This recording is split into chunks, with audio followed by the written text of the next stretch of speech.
రఘు, ఇది మన భవానీ తీసుకొచ్చిన షర్ట్ కదా? అవును రేఖ. ఆ రోజు దీని మీద పెయింట్ పడిందని కమలనే షర్ట్ వేసుకుని వచ్చావు కదా? ఇది స్నేహ వదిన వాళ్ళ ఇంట్లోనే వదిలేసి వచ్చావు కదా? ఊరుకోరు కదా. ఇంత గొప్ప అందాన్ని ఎదురుగా పెట్టుకుని ఎంతకాలం కాళ్ళు చేతులు కట్టుకుని కూర్చోవాలి? ఇంకా లాభం లేదు. ఈ రోజు ఆటో ఇటు తేలిపోవాలి.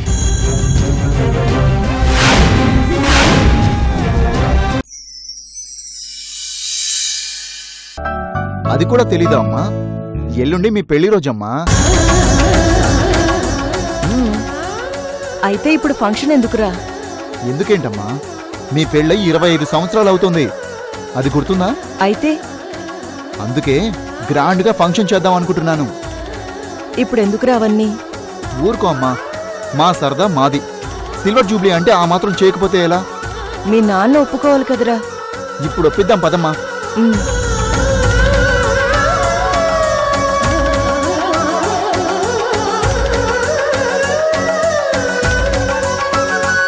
రఘు, ఏంటి రేఖ? జీకే నీతో ఏదో చెప్తాడంట, చెప్పరా? చెప్పు జీకే. ఇందాక నాతో చెప్పావు కదరా, చెప్పరా. మొహమాటం దేనికి? రేయ్, విషయం ఏంటో చెప్పరా. అది ఎల్లుండి మీ పెళ్లి రోజు కదా నాన్న. సిల్వర్ జూబ్లీ ఫంక్షన్ లాగా గ్రాండ్ గా జరిపిద్దామని అనుకుంటున్నాను. దానికి హాలు అది బుక్ చేస్తున్నాను. సిల్వర్ జూబ్లీ ఏంట్రా? 25 సంవత్సరాలు అయింది కదా నాన్న మీ పెళ్ళయ్యి. మరి ఆ మాత్రం ఫంక్షన్ జరిపించుకోకుంటే ఏం బాగుంటుంది? వద్దురా, ఆ ఏర్పాట్లన్నీ ఆపేసి. అదేంటి రఘు, పిల్లలు అడుగుతుంటే కాదంటావు? రేఖ, ఎవరైనా షష్టి పూర్తి చేసుకుంటారు గాని పెళ్ళే 25 ఏళ్ళైతే ఎవరు ఫంక్షన్లు చేసుకోరు. ఇప్పుడు ట్రెండ్ మారింది నాన్న. 25 సంవత్సరాలకు కూడా చేస్తారు. పైగా ఉష పోయిన తర్వాత మన ఇంట్లో విషాదం తప్ప ఏ చిన్న ఫంక్షన్లో అందరూ సరదాగా ఉన్నదే లేదు. జీకే, నా మూడేం బాగాలేదురా. నువ్వెన్ని అరేంజ్మెంట్స్ చేసినా నేను ఒప్పుకోను. అందుకే ముందే చెప్తున్నాను, తర్వాత మళ్ళీ నువ్వే బాధపడతావు. నాకిష్టం లేదు. రఘు, పిల్లలేదో సరదా పడుతుంటే ఏం నువ్వు? అవును నాన్న, ఒప్పుకోండి. అమ్మ ఒప్పుకున్నాక మీరు ఒప్పుకోవచ్చు కదా. ఓ గంట 2 గంటలు సరదాగా ఉండడమే కదా రఘు. అరే, నా పరిస్థితి అర్థం చేసుకోలేక ఇప్పుడు కాదు అంటున్నా కదా, ఎందుకు బలవంతం చేస్తావు?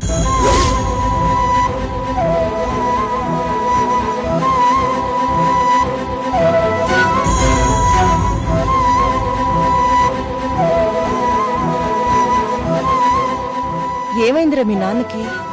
అమ్మా, నాన్నను ఒప్పించాలంటే ఎవరు చెప్పాలో నాకు బాగా తెలుసు. వాళ్ళతోనే చెప్పిస్తాను.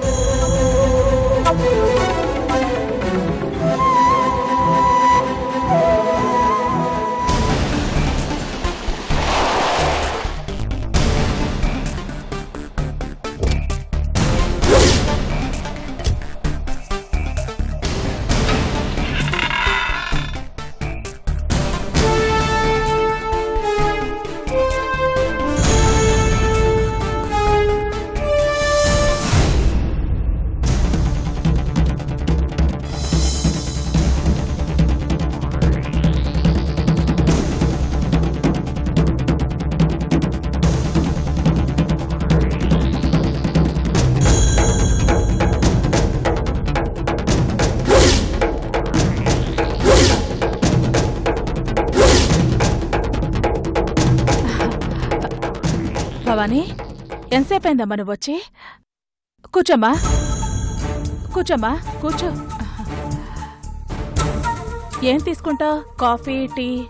అవును, నువ్వు ఒకదానివే వచ్చా? జీకే రాలేదా? లేదు పిన్ని, నేనే ఆఫీస్కి వెళ్తూ వచ్చాను. ఒక్క నిమిషం ఉండమ్మా, కాఫీ తీసుకొస్తాను. పిన్ని, ఇప్పుడవేం వద్దు. నాకు టైం లేదు, నేను వెళ్ళాలి. కూర్చోండి పిన్ని.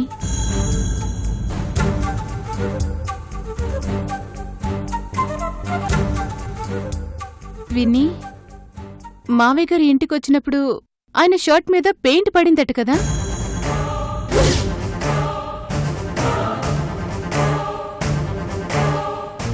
అవునమ్మా, ఆ షర్ట్ పాడైపోతే నేనే మీ బాబాయ్ గారు షర్ట్ ఉంటే ఇచ్చాను. అది ఇదేనా పిన్ని?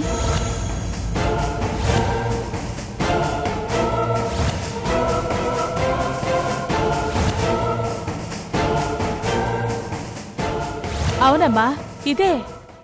ఇది నువ్వు తెచ్చావేంటి? అత్తయ్య గారు ఇది మీకు ఇవ్వాలని అన్నారు. ఎలాగూ వెళ్లే దారే కదా అని నేను ఇస్తానని చెప్పాను. అయ్యో, ప్రత్యేకించి దీనికోసం నువ్వింత దూరం రావాలా? పిన్ని, ఆ రోజు మావయ్య గారు ఇక్కడ వదిలేసిన షర్ట్ ఏది?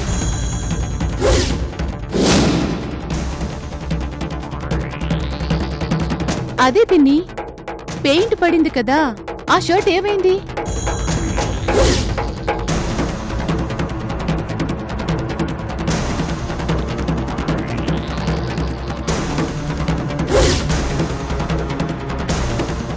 ఆ షర్ట్ మావయ్య గారికి నేను ఫస్ట్ శాలరీతో కొనిచ్చిన షర్ట్ పిన్ని.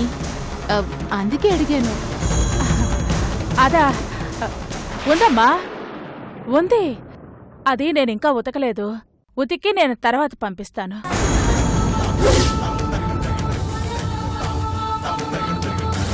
అవును, వదిన ఎప్పుడు క్లీన్ చేసి పంపించింది? నిన్న పంపించింది.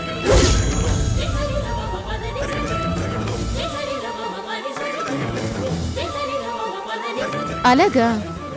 అయితే మర్చిపోకుండా పంపించండి పిన్ని. అది నాకు సెంటిమెంట్ షర్ట్. అలాగేనమ్మా, తప్పకుండా పంపిస్తాను. వెళ్ళొస్తాను పిన్ని.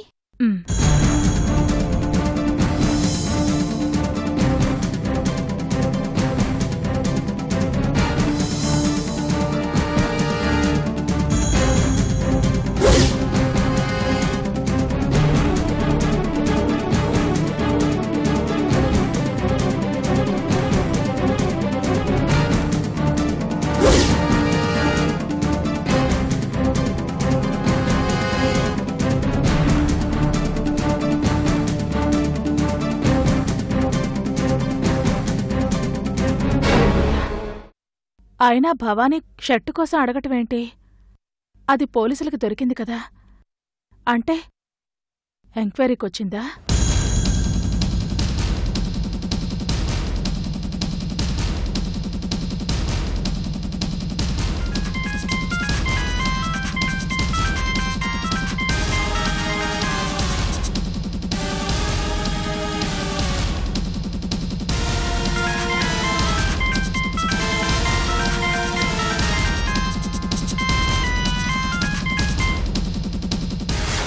చెప్పమ్మా స్నేహ. అనయ్య, భవానీ ఇంటికొచ్చింది.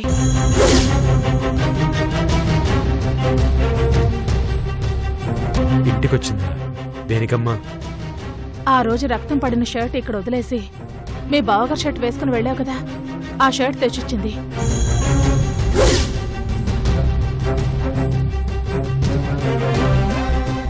అలాగా? రంగు పడిన షర్ట్ ఏవైందని అడిగిందన్నయ్యా. మరి నువ్వేం చెప్పావు? అదింకా ఉతకలేదు, ఉతికాక పంపిస్తాను అని చెప్పాను.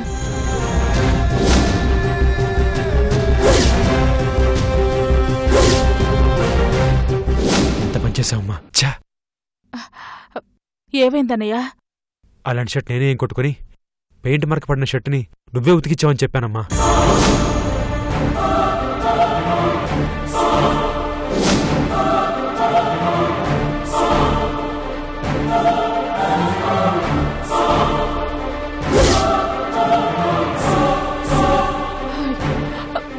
అయ్యో, ఆ విషయం నాకు తెలియదన్నయ్యా.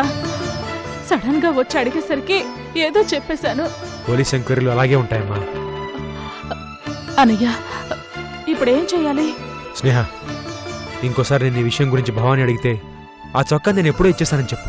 అసలు ఆ విషయమే మర్చిపోయానని చెప్పు. సరే అన్నయ్య. పోనీ ఇప్పుడు తనకి ఫోన్ చేసి వెంటనే ఈ విషయం చెప్పనా? పొరపాటును కూడా ఆ పని చేయకు. తన అనుమానం మరింత బలపడుతుంది. నిన్ను మళ్ళీ కదిలిస్తేనే ఆ విషయం చెప్పు. అలాగే అన్నయ్య. నాకు చాలా భయంగా ఉందన్నయ్య. నువ్వు టెన్షన్ పడకమ్మా, భయపడకు. అన్నీ నేను చూసుకుంటాను. నువ్వు మాత్రం ధైర్యంగా ఉండు.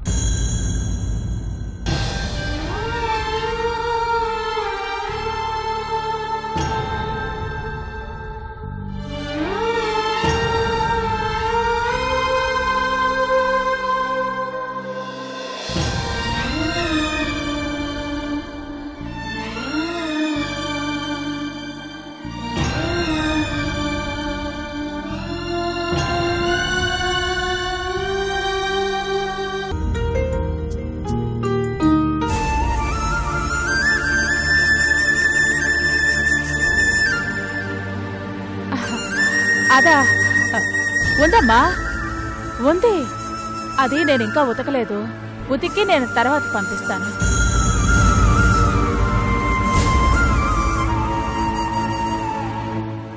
అవును, వదిన ఎప్పుడు క్లీన్ చేసి పంపించింది? నిన్న పంపించింది.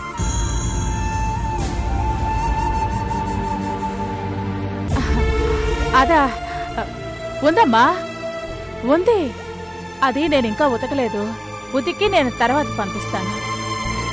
అవును, వదిన ఎప్పుడు క్లీన్ చేసి పంపించింది? నిన్న పంపించింది. మావయ్య షర్ట్ని పిన్నే పంపించింది అంటున్నారు. పిన్ని అసలు షర్ట్ నేను పంపించలేదు అంటుంది. ఇద్దరూ ఒక షర్ట్ విషయంలో డిఫరెంట్ స్టేట్మెంట్స్ ఎందుకిస్తున్నారు?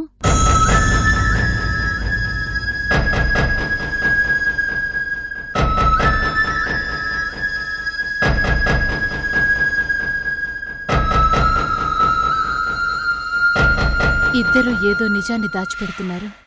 ఇద్దరూ అబద్ధం ఆడుతున్నారు. చాలా క్లియర్గా అర్థమవుతుంది. అంటే ఇద్దరికీ ఈ కేసులో సంబంధం ఉంది అనేది నిజం.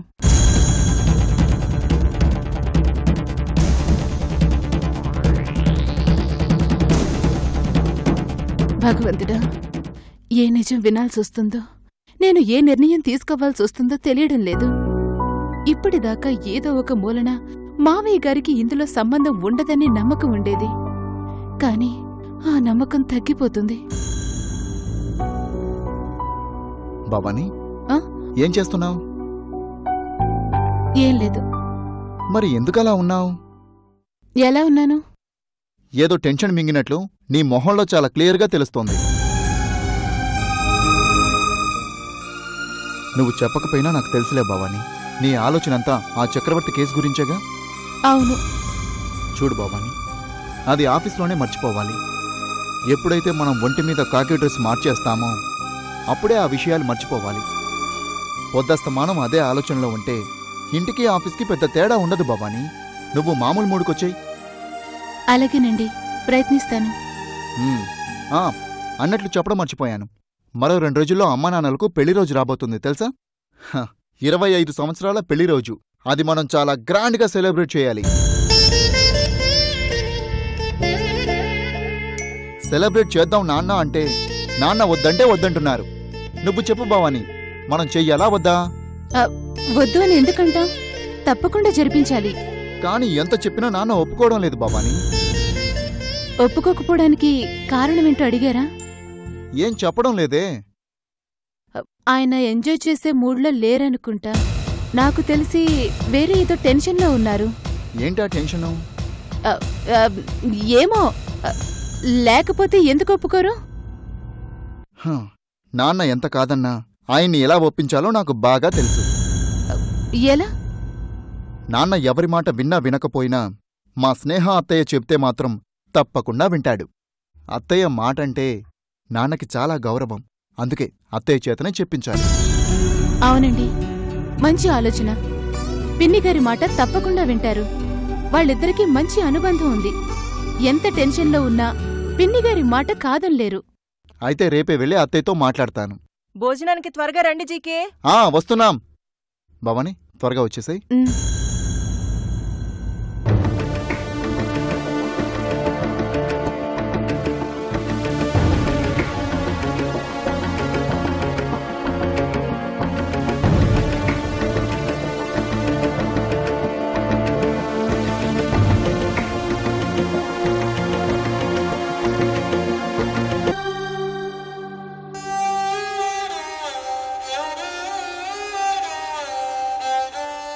అనాథ శరణాలయానికి, వృద్ధాశ్రమాలకి పంపించారు మేడం.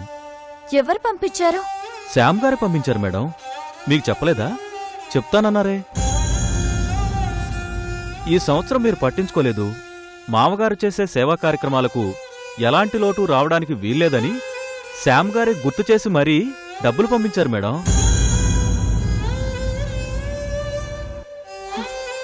పోనీలే, దేవుడు ఒక మంచి మనిషిని పరిచయం చేశాడు. ఎందుకంటే నేనున్న టెన్షన్స్లో శ్యామ్ ఉండబట్టి కొంతవరకైనా ఫ్రీగా ఉండగలుగుతున్నాను.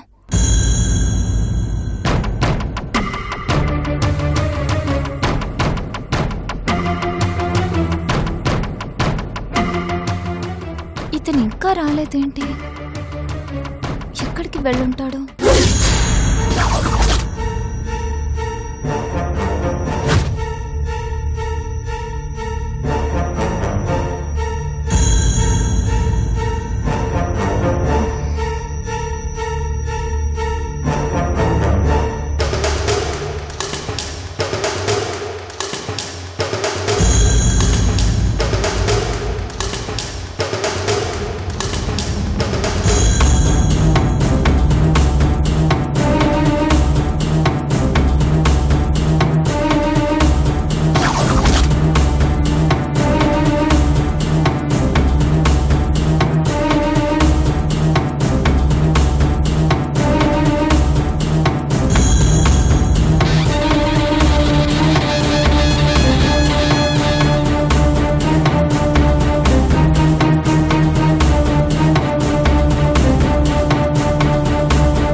ఇది ఫోన్ చేసిందేంటి? ఎవరు?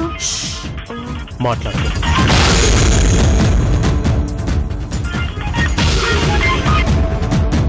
హలో. శ్యామ్ గారు ఎక్కడున్నారు? మేడం, అది ఢిల్లీ నుంచి ఒక పార్టీ వచ్చింది, వాళ్ళతో మీటింగ్లో ఉన్నాను. మీటింగా? అదే మేడం, మన కంపెనీ మీటింగ్. టైం 11 అవుతుంది. మీరు ఇంకా ఇంటికి రాలేదు, అందుకే కాల్ చేశాను.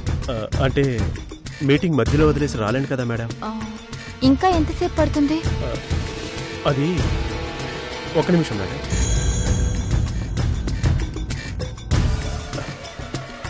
ఎక్స్క్యూజ్ మీ, మనం గంటలో మీటింగ్ కంప్లీట్ చేయగలుగుతామా? 2 అవర్స్ పడుతుందా మేడం? ఇంకో 2 అవర్స్ పడుతుంది మేడం. ఓకే, మీరు వీలైనంత త్వరగా ఇంటికి వచ్చేయండి. ఏ మేడం, ఏదైనా పైన? అదేం లేదు, మీరు ఎక్కడని అమ్మా నాన్నలు అడిగారు, అందుకే మళ్ళీ లేట్ అయితే వాళ్ళకి అనుమానం వస్తుంది. అలాగే మేడం, తప్పకుండా. సరే అండి. ఎవరది? అక్కడది ఆగలేకపోతుందంట. దొరక్క యాపిల్ పండు లాంటి ఫిగర్ దొరికావు. పూర్తిగా తినకుండా మధ్యలో ఈ ఫోన్ ఒకటి. ఎవరు? మీ ఆవిడ? ఆవిడ లాంటిదేలే. అదేంటి? అదంతా నీకెందుకు? నాకుంది 2 గంటలు. Time is most valuable, don't waste.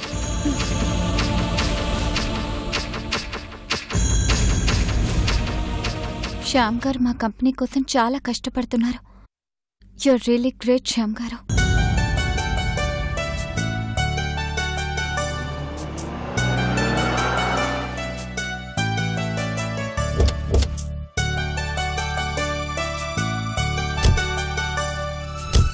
అత్తయ్య, నువ్వేం మాట్లాడతావో తెలియదు, ఎలా ఒప్పిస్తావో తెలియదు, కానీ నాన్న మాత్రం ఒప్పుకోవాలి.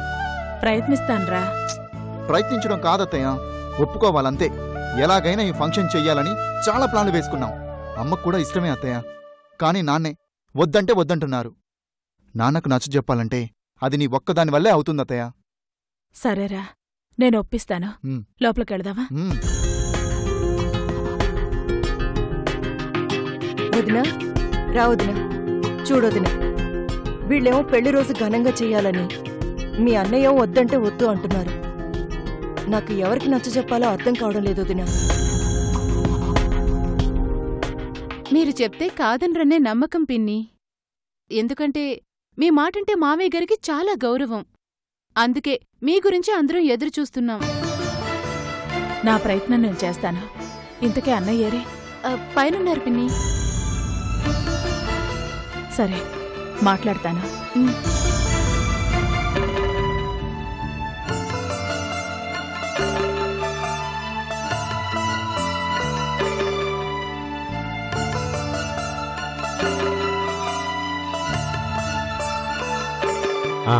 అలాగే అన్నయ్య. స్నేహ, నేను మళ్ళీ చేస్తాను. ఏమా, ఇప్పుడైనా రావడం? అవునన్నయ్య. కూర్చోమ్మా.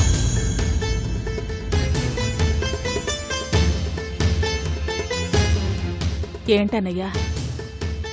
పిల్లలు మీ పెళ్లి రోజు జరిపించాలి అనుకుంటుంటే మీరెందుకు వద్దంటున్నారు? పిల్లలు సరదా పడుతుంటే వద్దంటాం ఎందుకన్నయ్యా? ఒప్పుకోవచ్చు కదా. వాళ్ళు చెప్తే నేను ఒప్పుకోవట్లేదని నీ చేత చెప్పించడానికి నేను పిలిపించారమ్మా వాళ్ళు.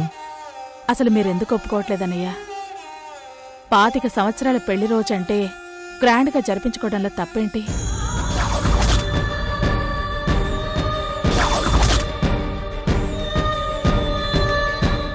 పరిస్థితులేంటో నీకు తెలుసు కదమ్మా. ప్రస్తుతం నా మూడేం బాలేదు. క్షణం ఒక యుగంలా గడుపుతున్నాం. ఇలాంటి పరిస్థితుల్లో ఆనందంగా ఫంక్షన్ అలా జరుగుతుంది. అనవసరంగా అందరి సంతోషాన్ని నాశనం చేసే కంటే ముందే మనం తప్పుకోవడంలో తప్పులేదుగా. ఏంటన్నయ్యా నీ పిచ్చి? మనకు సమస్యలున్నాయని పిల్లల సంతోషాన్ని కాదంటామా? అసలు సమస్యకి కారణం నేను.